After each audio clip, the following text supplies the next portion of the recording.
Hello everyone. Welcome to I exam भी। दोस्तों आप सभी का बहुत स्वागत है। मेरा नाम है कैलाश तिवारी। अपनी आज की इस वीडियो में हम डिस्कस करने वाले हैं आरआरबी एएफओ की प्रिपरेशन के रिगार्डिंग। दोस्तों नो डाउट आरआरबी एएफओ एक बहुत अच्छी बिगिनिंग है गवर्नमेंट सेक्टर में या फिर गवर्नमेंट पीएसयू या फिर गवर्नमेंट बैंक में एंट्री करने के लिए। तो जितने भी स्टूडेंट्स ने इसका फॉर्म फिल किया है, क्योंकि डेट तो अब ओवर हो चुकी है, और जो भी स्टूडेंट्स इसके लिए एलिजिबल है बहुत अच्छे से प्रिपेयर कीजिए। इस बार वैकेंसीज भी बहुत ज़्यादा है, 122 वैकेंसीज हैं। उससे अच्छा चांसेस ये है कि जो आपने जिस स्टेट में फिल किया है, जहां तक है आप अगर आप अपने ही स्टेट में रहने वाले हैं और उसी स्टेट में फिल किया तो फिर इससे अच्छी और आपके लिए क्या बात हो सकती है। तो इसको बहुत अच्छे से प्रिपेयर कीजिए।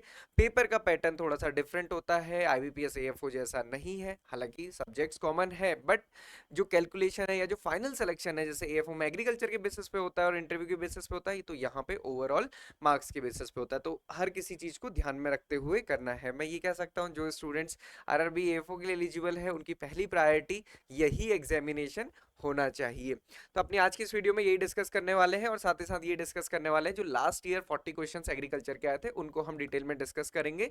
ये देखेंगे कि किस किस सब्जेक्ट से वो क्वेश्चन पूछे गए थे, किस किस टॉपिक से क्वेश्चन पूछे गए थे, इजी थे, मॉडरेट थे, डिफिकल्ट थे। हालांकि बहुत हद तक ये पता चलता नहीं है इजी डिफिकल्ट का, क्योंकि ये मेमोरी बेस्ड पेपर है। तो आप सभी को पता है एग्जामिनेशन सितंबर में होने वाला है। जो आईबीपीएस का कैलेंडर था उसमें उन्होंने डेट दी थी 10 सितंबर। तो आप ये देखिए कि 10 सितंबर या फिर सितंबर के मंथ में एग्जामिनेशन होगा, तो आपके पास 1 to 1.5 मंथ बचा हुआ है। इसको आपको बहुत अच्छे से प्रिपेयर करना है। और जैसा कि मैंने आपको बताया कि यहाँ पे एग्रीकल्चर के बेसिस पे ही सिलेक्शन नहीं होगा। प्रोफेशनल नॉलेज के 40 क्वेश्चंस 40 मार्क्स के होंगे, बट उसके साथ साथ रीजनिंग, फाइनेंशियल अवेयरनेस, इंग्लिश या फिर हिंदी, कंप्यूटर और क्वांट्स के क्वेश्चंस भी होंगे। और इनके फाइनल इन सारे के मार्क्स मिला के आपका फाइनल सिलेक्शन होगा, और उसके इसके बाद इंटरव्यू भी होगा। इंटरव्यू और इसका वेटेज मिला के 80-20 के वेटेज में फाइनल सिलेक्शन होगा। मैंने आपको पहले ही बताया 122 वैकेंसीज हैं, तो बहुत ज़्यादा चांसेस है। लास्ट ईयर तक 20-25 वैकेंसीज होती थी, इस बार 122 वैकेंसीज हैं। काफ़ी स्टेट्स में बहुत अच्छे से प्रिपेयर कीजिए, कोई सेकंड थॉट नहीं होना चाहिए। हमने इसके लिए लाइव क्लास शेड्यूल, जो हमारी ऑलरेडी क्लासेस चल रही हैं, और इसके अलावा स्टडी प्लान आपके साथ शेयर किया हुआ है, उसको आप देख सकते हैं। आई एग्जाम भी सारे ही स्पेसिफिक कोर्सेज के लिए आरआरबी एसओ में एएफओ, आईटी, राजभाषा, लीगल सभी के लिए कोर्स प्रोवाइड कर रहा है। आप अपने प्रिपरेशन के अकॉर्डिंग इस कोर्स को भी सब्सक्राइब कर सकते हैं। ओके। और अभी हम डिस्कस करने वाले हैं 40 क्वेश्चंस एग्रीकल्चर के, जो कि आरआरबी एएफओ में पूछे गए थे। अगर आपको लगता है कि नहीं, मुझे ऐसे पीडीएफ नहीं देखना या सुनना नहीं है, तो आप यहाँ पे जाके हमारी वेबसाइट पे जाके इस क्वेश्चन पेपर को अटेम्प्ट कर सकते हैं और देख सकते हैं कि आपके कितने मार्क्स आए थे। ओके। चलिए शुरू करते हैं अब हमारा पेपर का डिस्कशन। अगर हम लास्ट ईयर के पेपर को देखेंगे आरआरबी एएफओ के, और इसमें एग्रीकल्चर के क्वेश्चंस को डिस्कस करेंगे, तो दो तीन चीजें देखनी है कि एक तो पेपर में क्या लेवल था, इजी थी कि डिफिकल्ट थी, ये सारी चीजें देखनी है। पहला क्वेश्चन था अमंग द फॉलोइंग परमिजियानो रिगियानो इज, ये क्या है? नेम ही इतना खतरनाक लिया है, किसको पता क्या है। तो बेसिकली ये एक इटालियन चीज का साइंटिफिक नेम है। इटालियन चीज इसे कहा जाता है। एक्सप्लेनेशन यहाँ पे दिया है। इस पीडीएफ को आप डाउनलोड भी कर सकते हैं, हम अपने टेलीग्राम चैनल पे भी इसको शेयर कर देंगे, और यहाँ पे भी आपको डाउनलोड के लिए मिल जाएगा, तो आप इसको डाउनलोड करके देख सकते हैं। नेक्स्ट क्वेश्चन था कि Biltmore stick also known as a cruising stick और the logger's stick is a measuring tool used in, ये किसमें यूज होता है? तो बिल्टमूर स्टिक है या फिर क्रूजिंग स्टिक या फिर लॉगर स्टिक, तो ये यूज किस चीज के लिए होता है? बेसिकली जो हमारे ट्री होते हैं उसकी जो ट्रंक है उसकी डायमीटर को at a breast height measure करने के लिए यूज किया जाता है। तो ये कहाँ यूज होता है? फॉरेस्ट्री में। So Biltmore stick tool use by the forester to estimate the tree trunk diameter at the breast height, ये इसके लिए यूज किया जाता है। अब देखिए क्वेश्चन कहाँ से आया था। पहला क्वेश्चन फूड टेक से, दूसरा फॉरेस्ट्री से। तीसरा क्वेश्चन देखते हैं, which of the following nutrient element is immobile in the earth in the soil but mobile in the plant? ये क्वेश्चंस बहुत ज्यादा आते हैं। मोबिलिटी के बेसिस पे आपको पूरा क्लासिफिकेशन या फिर जो भी न्यूट्रिएंट्स हैं उनके बारे में पता होना चाहिए। बेसिक सी बात आती है एनपीके।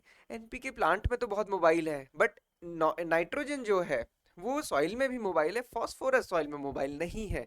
एग्जाम्पल के लिए आप डीएपी भी देख सकते हैं। हालांकि डीएपी तो फर्टिलाइजर है, डीएपी से हमें फास्फोरस मिलता है, नाइट्रोजन भी मिलता है। फॉस्फोर अगर आप डीएपी देखेंगे बहुत स्लोली डिसॉल्व होता है, बहुत स्लोली डिसॉल्व होता है। यहाँ पे जो करेक्ट आंसर है वो है फॉस्फोरस। तो फॉस्फोरस एंड जिंक, जिंक यहाँ पे नहीं दिया हुआ है। Phosphorus is immobile in soil. Next question है The agronomic practices that not only prevent the soil erosion by dissipating the kinetic energy of a raindrop but also facilitate infiltration and improves the soil structure, ultimately enhancing the crop yield. तो हम इस किसे कहते, ये simple पूछा कि soil erosion भी रोकता है और साथ ही साथ facilitate infiltration and improve the soil structure. तो इसका क्या आंसर, आपको ऑप्शंस भी देखने हैं कि ऑप्शंस क्या क्या दिए हुए हैं। कई बार हमें लगता है कि नहीं नहीं ये नहीं, आंसर दूसरा होगा, बट आपको ऑप्शंस भी वहां पे देखने हैं। कंटूर प्लाइंग है, मल्चिंग है, टेरेसिंग है, कवर क्रॉपिंग है, टिलेज है। तो यहाँ पे जो करेक्ट आंसर है मल्च। मल्च क्या है, बेसिकली हमको कवर करना है टॉप सॉइल को। टॉप सॉइल को कवर करेंगे तो सॉइल इरोजन हमारा कंट्रोल होगा ही होगा। इनफिल्ट्रेशन बेटर होगा क्योंकि इवेपोरेशन नहीं होगा, इवेपोरेशन चेक हो जाएगा। तो केवल जो लॉसेस होंगे फिर फील्ड से, वो कैसे लॉसेस होंगे, ट्रांसपिरेशनल लॉसेस होंगे प्लांट के थ्रू। तो ये इसका करेक्ट आंसर मल्चिंग है। Then physiological disorder hen and chicken disease. पहले तो कई बार यही हम भूल जाते हैं कि हैन एंड चिकन डिजीज होती किस में है। ये फिजियोलॉजिकल डिसऑर्डर है जो ग्रेप्स में होता है और किसकी डेफिशिएंसी से होता है, कमेंट बॉक्स में बताइएगा किसकी डेफिशिएंसी से ये होता है। ओके, हैन एंड, इसमें सिंपल पूछा गया था कि किस प्लांट में ये देखने को मिलता है, तो यहाँ पे इसका करेक्ट आंसर ग्रेप्स है। देन नेक्स्ट क्वेश्चन है, sorjan system of rice production is followed in. इससे पहले क्वेश्चन पूछा गया था एक बार आरआरबी और आईबीपीएस एएफओ में कि जो एसआरआई सिस्टम है वो कहाँ का है। सिमिलरली ये पूछा गया सोरजान सिस्टम राइस कहाँ का है। तो सोरजान सिस्टम कहाँ का है, इंडोनेशिया का। आप देख सकते हैं इस टाइप के बेड्स बनाए जाते हैं, बीच में वाटर होता है। तो मतलब अगर आप इसको ऐसे देखेंगे, इस टाइप का सिस्टम होता है। तो यहाँ पे भी क्रॉप ग्रो होती है, यहाँ पे वाटर, या फिर यहाँ पे भी कुछ क्रॉप्स ग्रो की जा सकती है। तो ये सोरजान सिस्टम होता है जो कि इंडोनेशिया में फॉलो किया जाता है। नेक्स्ट क्वेश्चन है एनआरएलएम। बहुत एक अच्छा क्वेश्चन और ये बार बार पूछे जाने वाला, और इसके लिए नाबार्ड को पूरा पढ़ना जरूरी नहीं है, नाबार्ड के नॉर्म्स को पढ़ना जरूरी नहीं है। आपको क्या देखना है, NRLM has a provision for interest subvention to cover the difference between the lending rate of the banks and 7%, all credit from the banks financial institution avail by the women एसएचजीज फॉर अ मैक्सिमम ऑफ। कहने का मतलब है 7% का जो interest subvention component दिया जाता है एसएचजीज को दिया जाएगा, तो उसकी मैक्सिमम लिमिट कितनी होगी। तो उसकी मैक्सिमम लिमिट कितनी होती है, 3 लाख। जैसे 3 लाख का एग्रीकल्चर में भी दिया था केसीसी किसान क्रेडिट कार्ड के लिए, वैसे ही 7% तक का 3 लाख 7% का इंटरेस्ट पे 3 लाख रुपीज तक एसएचजीज को भी दिया जाता है। ये सिंपल सा क्वेश्चन था, हर साल एनआरएलएम से रिलेटेड, एसएचजी से रिलेटेड क्वेश्चन आता ही आता है, चाहे आईबीपीएस एएफओ हो, चाहे आरआरबी या फिर NABARD examination. What is the typical temperature and duration required for the ultra high temperature sterilization of milk, UHT sterilization of milk के लिए? अब देखिए कई कई बार क्या होता है कि हमें क्वेश्चन का आंसर आए या ना आए, बट कुछ चीजें हम देख के एनालाइज कर सकते हैं या फिर ऑप्शंस देख के एनालाइज कर सकते हैं। देखिए ऑप्शन देखिए, 630 डिग्री सेल्सियस फॉर 30 मिनट, 630 वो भी 30 मिनट के लिए, सब गायब हो जाएगा। 720 Celsius with 30 minute, 130 to 150 degree Celsius for 30 minute for 2 to 5 second. तो केवल डी ऑप्शन ही यहाँ पे रेलेवेंट या फिर लॉजिकल लग रहा है, तो आप उसको आंसर इजीली कर सकते हैं।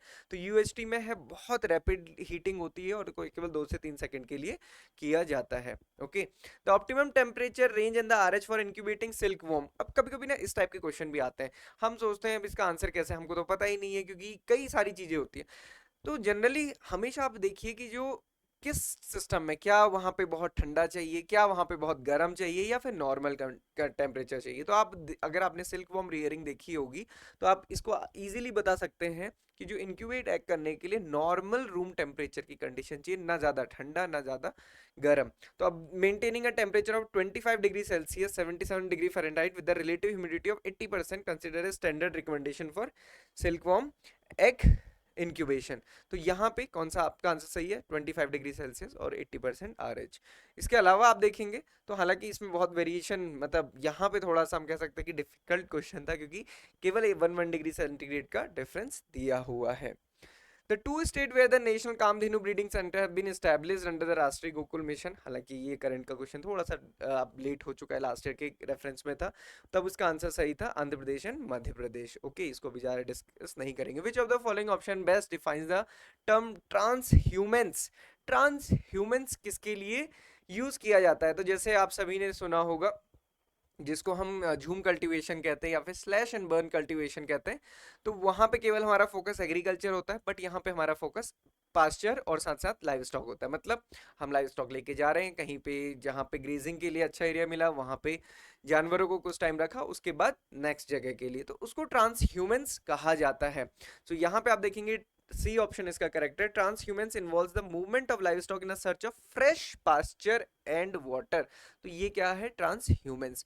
ये झूम कल्टीवेशन या फिर शिफ्टिंग कल्टीवेशन के अकॉर्डिंग ही है। Tea mosquito bug is a major pest of. Tea mosquito bug, ये कुछ क्वेश्चंस हैं जो काफी कंफ्यूजिंग होते हैं। तो जो टी मॉस्किटो बग है ये कैशू का मेजर या फिर जिसमें सीवियर डैमेज दिखता है वो कैशू क्रॉप में दिखता है। Pusa 1431 which was released in 2018 is a variety of which crop. मैं आपको सही चीज एक चीज बताता हूँ कि आपको कुछ क्वेश्चन ऐसे मिलेंगे, अगर आपको पता है, क्योंकि ये कई बार न्यूज में भी आए होते हैं या फिर कुछ फेमस वैरायटीज हैं तो याद होती हैं। इनकेस अगर आपको ये नहीं याद होती है ना, then don't opt any answer, क्योंकि नेगेटिव मार्किंग है, छोड़ दीजिए। यहाँ पे कोई मतलब हमारा ऐसा कंपटीशन नहीं है कि 40 आउट ऑफ 40 लाने हैं आपको, 100% मार्क्स लाने हैं, 99% लाना है। आपको अपना सिलेक्शन लेना है। सिलेक्शन लेने के लिए एक चीज हमेशा वर्क करती है, वो ये है कि आपकी इफिशियंसी और आपकी एक्यूरेसी। आपकी एक्यूरेसी अच्छी होगी, आपका एग्जाम क्लियर होने के चांसेस ज्यादा होते हैं। ये मत सोचिएगा कि बाकी ज्यादा कर रहे होंगे, आपसे ज्यादा कोई नहीं कर सकता, ये मान के वहां पे बैठिए। तो जो आता है, जो 100% होगा वही करेगा। ये कोई होड़ नहीं है कि 40 में से 40 क्वेश्चन करने हैं, और इतनी कट ऑफ कभी नहीं जाती है। देन ये मूंग बीन की वैरायटी है, अगर आती है तो ठीक, नहीं आती तो छोड़ दीजिएगा, कुछ भी अटेम्प्ट मत कीजिएगा, क्योंकि कुछ भी हो सकती है। पूसा 1431 लिखा है, पूसा बासमती तो लिखा नहीं है कि कुछ हमें आइडिया लग जाएगा, तो यहाँ पे कुछ भी अगर आइडिया नहीं लग रहा है तो छोड़ दीजिएगा। Silkworm species that undergo one generation in a one year in is known as. ये इजी क्वेश्चन है, एक साल में एक ही जनरेशन हो रही है तो उसको क्या बोल जाता है, यूनिवोल्टाइन। दो होंगी तो डाइवोल्टाइन, तीन होंगी तो ट्राइवोल्टाइन। तो ये classification है based on the generation in a year. Next question है, the term used for the partition or the birthing process in a pig. Pig में पार्टिशन की प्रोसेस को क्या कहा जाता है? लास्ट ईयर ये क्वेश्चन दो एग्जामिनेशन में पूछा गया, एक तो आरआरबी एएफओ में, दूसरा नाबार्ड मेंस एग्जामिनेशन में। 2 मार्क का ये क्वेश्चन था। अब देख सकते हैं कि क्वेश्चंस रिपीट भी होते हैं, सिमिलर टाइप के क्वेश्चन पूछे जाते हैं। तो ऐसा नहीं है कि अगर मैं नाबार्ड का पेपर दे रहा हूं तो मैं सिर्फ नाबार्ड का पीवाईक्यू देखूंगा, अगर आरआरबी का तो आरआरबी का देखूंगा। आरआरबी का अगर आप एग्जाम दे रहे हैं तो आईबीपीएस एएफओ के और साथ ही साथ नाबार्ड के एग्जामिनेशन में जो क्वेश्चन आए थे वो जरूर दीजिए। तो इसमें जो इसका आंसर है वो है फैरोइंग। फैरोइंग हम कहते हैं पार्टिशन की प्रोसेस को जो कि पिग में होती है, सूकर। Commercial unit of agri ventures, बहुत इजी क्वेश्चन, और इसी का जो मेजर क्वेश्चन है वो पूछा गया आईबीपीएस एएफओ में। अब देखिए, पहले आरआरबीएफ होता है फिर आईबीपीएस एएफ होता है, तो सिमिलर क्वेश्चन एसएचजी का क्वेश्चन भी आया था। The commercial unit of agri ventures established by the trained professional, यानी कि आप और हम, which may include maintenance and the custom hiring of the farm equipment, sale of inputs and other services in agriculture and light sector for income generation and entrepreneurship development। मतलब कोई भी technical graduate है जिसके पास technical professional knowledge है, अगर वो कोई एग्रीवेंचर खोलता है जिसमें कि वो रेंट पर्पस के लिए सारी चीजें देगा, तो उसको हम क्या बोलते हैं? ऑप्शंस दिया, farmers of SFAC, ABC, agri clinic, producer organisation. Student confuse हो जाते हैं एबीसी या फिर एग्री क्लिनिक में। एबीसी का है एग्री बिजनेस सेंटर्स, और इस स्कीम का नाम ही एसीएबीसी स्कीम है, agree clinic and agri business centre. तो ये एग्री बिजनेस सेंटर है, एग्री क्लिनिक जहाँ पे हमारा जो मेजर फोकस है वो प्लांट की हेल्थ के लिए होता है, जिसमें फर्टिलाइजर, पेस्टिसाइड, केमिकल वगैरह आते हैं। ओके, तो ये एग्री बिजनेस सेंटर्स थे। Tightly curved horn are the characteristic found in, किसमें? टाइटली कर्व्ड, एक तो छोटे और फिर वो टाइटली कर्व्ड होते हैं, वो दिखता ही है कि किस टाइप से कंजेशन में ये मूव कर रहे हैं। तो ये किसकी कैरेक्टरिस्टिक फीचर है? ये मुर्रा का है, मुर्रा जो सबसे अच्छी बफेलो ब्रीड है। नेक्स्ट क्वेश्चन है, homestead agri forestry is a sustainable land use system that integrate trees, crops, livestock with the same plot of land around a homestead और a household. It is commonly practised. कहाँ practice किया जाता है? असम में practice किया जाता है। Homestead agro forestry से रिलेटेड क्वेश्चन हर एग्जामिनेशन में आजकल आ ही रहा है, काफी फेमस क्वेश्चन है। एग्रो फॉरेस्ट्री, फॉरेस्ट्री, इनसे क्वेश्चन आपको जरूर मिलेंगे, हर एक एग्जामिनेशन में जरूर फोकस करके जाइए। ये इस टॉपिक को डिटेल में डिस्कस करने के लिए बहुत डिटेल में, बहुत अच्छे से हिमानी मैम ने डिस्कस किया था, आप उस वीडियो को देख सकते हैं। देन नेक्स्ट क्वेश्चन है फिर से सिल्कवॉर्म में, सिल्कवॉर्म पे तीसरा क्वेश्चन आ गया। Silkworm species is commonly regard in ricinus communis. Ricinus communis में कौन सी? Ricinus communis means castor.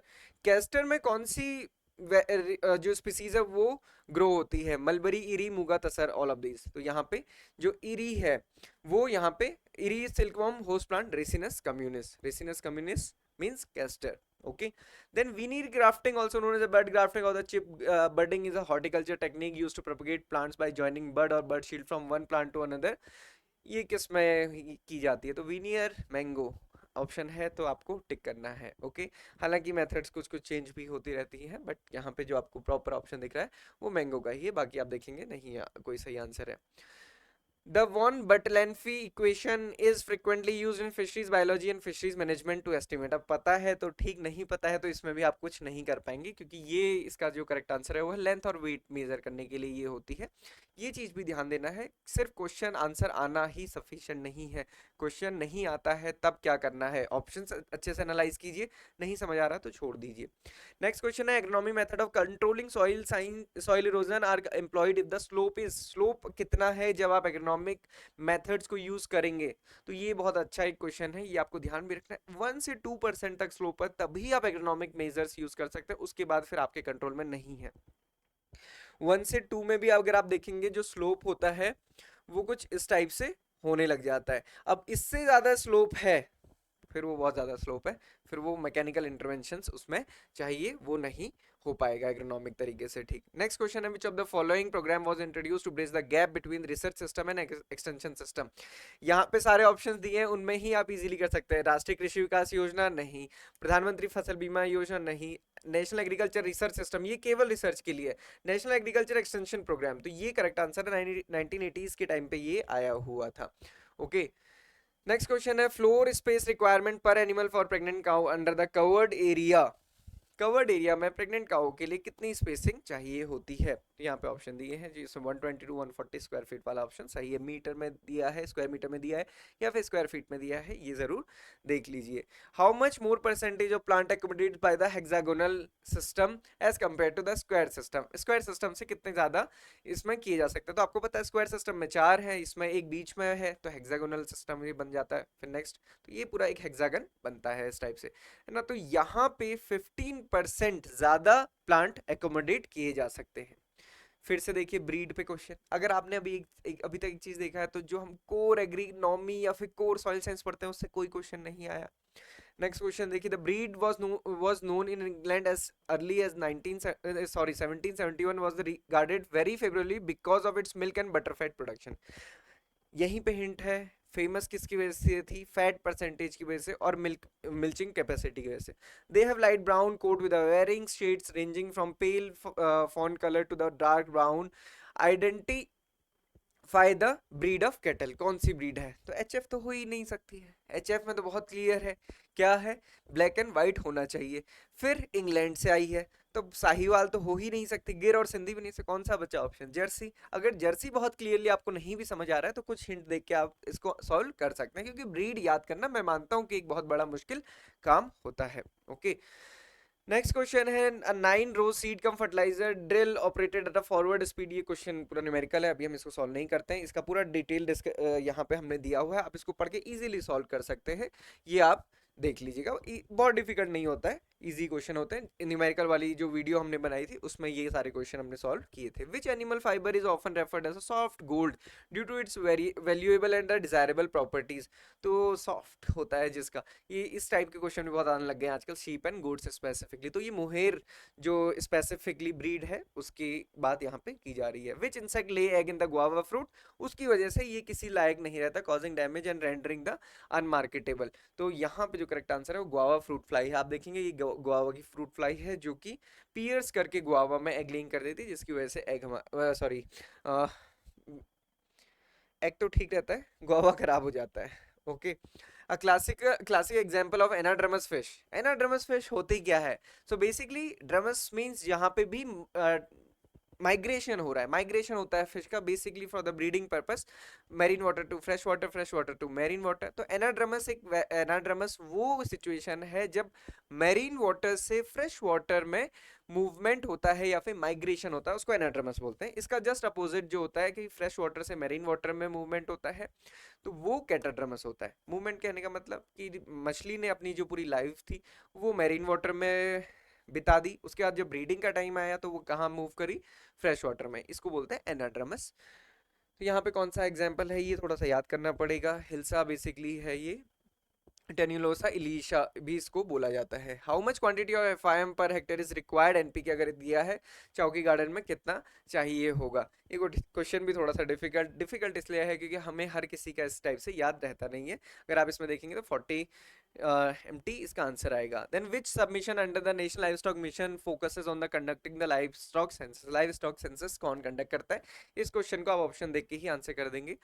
Live stock census and data management scheme, तो livestock census and data management scheme यही आंसर है। लाइव स्टॉक इन्वेंट्री से कोई मतलब नहीं, लाइव स्टॉक सेंसस स्कीम कोई स्कीम नहीं है।